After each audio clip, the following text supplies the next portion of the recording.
5 কোটি টাকা একটা ব্যবসায়ীকের সাথে যদি তার ভালো সম্পর্ক থাকে, এবার চিন্তা করতে পারেন দেশের কতটা 12টা বাজাইছে।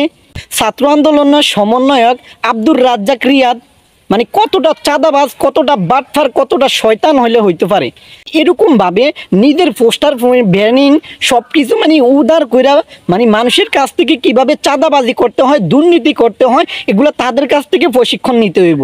শুধু যে মানে অন্যায়ভাবে শুধু বিএমপি চাঁদাবাজি করে, আওয়ামী লীগ চাঁদাবাজি করে গেছে, আওয়ামী লীগ চাঁদাবাজি করে গেছে, এখন আর কেউ চাঁদাবাজি নাই, এটাই চিন্তা বাদ দেন। এখন বড় চিন্তা হলো বৈষম্য বিরোধী নাম ব্যবহার করে, পোস্টার ডিজাইন ব্যবহার করে এখন থেকে সবচাইতে বড় চাঁদাবাজি করা হয়।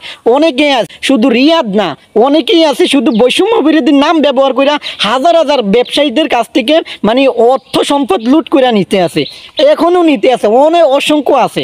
এগুলো যদি দুই একটা প্রকাশ হইতেছে, আমরা চাই আরও এগুলা প্রকাশ হোক, এগুলো সব দিন রে দইরা আইনের আওতা আইন না, উপযুক্ত শাস্তি দেওয়া হোক, যাতে ভবিষ্যতে এমন কোনো অপরাধ না করা হয়। বৈষম্য বিরোধী নাম ব্যবহার করে না মানে দেশের 12টা বাজায় দেশের অর্থ সম্পদ লুট করবো, তাদেরকে আইনের আওতায় আইন না, উপযুক্ত শাস্তি দেওয়া হোক।